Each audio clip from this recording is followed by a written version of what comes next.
நாயை பத்தி ஒரு வீடியோ போட்டிருக்கேன். ஒரு பரதேசி, அட பரதேசி பரதேசி, உனக்கு அறிவு இருக்கா? அறிவே எனக்கு தெரியல. பூமி உனக்கு மட்டும் சொந்தம் இல்லை, பூமி எனக்கு மட்டும் சொந்தம் இல்ல. பேயில போவான் கேளி. பூமி எல்லாத்தையும் சொந்தம். என்ன அப்போ ஒண்ணு பண்ணு. சிங்கம், கரடி, புலி, நல்ல பாம்பு, இந்த மலைப்பாம்பு எல்லாத்தையும் பிடிச்சிட்டு வந்து உன் வீட்டுல போட்டு வளர்த்து, சோற போட்டு வளர்த்து, நீ அது நடுவில் படுத்துக்கோ. நீ படுத்து பாரு, தெரியும் உனக்கு. பேயில போவான். ஒரு மனுஷனை வந்து ஒரு மிருகம் வந்து காட்டு மிருகமா ஆகி கடிக்கச்சுல வந்து யாருமே தடப்படதான் செய்வாங்களே. பேயில போவான். இல்ல பிள்ளைக்கும் மனுஷனுக்கும் அப்புறம்தான் மத்த எதுவுமே. புரிஞ்சிக்கோ. நீ வந்து நீ இருக்கிய உன் பிள்ளைய வந்து ஒரு நாய் இழுத்து போட்டு கடிக்க வச்சுக்க எடுத்துட்டு போகுது. நீ அவன் பார்த்துட்டு இருப்பியோ? நீ நாய்க்கு தடை கொடு. தடை கொடுத்து நாய் சோற கொடு.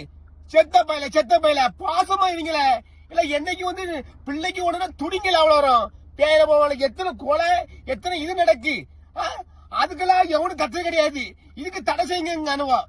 ஆனா பேயில போகலாம். அறிவிட்ட பயில அதுக்கு கமாண்ட போட்டு அசிங்கமா ஏசுறான். கமாண்ட் போட்டு அறுத்து கிழிச்சு வருத்தாமா. செத்த பையில மூஞ்சி மோரக்கடையும் பாரு. ஐடியில போட்டா என்ன அளவு மேரா தான் இருக்கு. அளவு மேரா வெறும் பயில எவனோட கமாண்ட் போட்டிய இழுத்துட்டு அரைச்சு விட அறுத்தாமா. போ, நல்ல வெறி நாய் இருக்கும். அந்த வெறி நாயை பிடிச்சு வந்து வீட்டுல வச்சு வளைய உன் கோட்டையை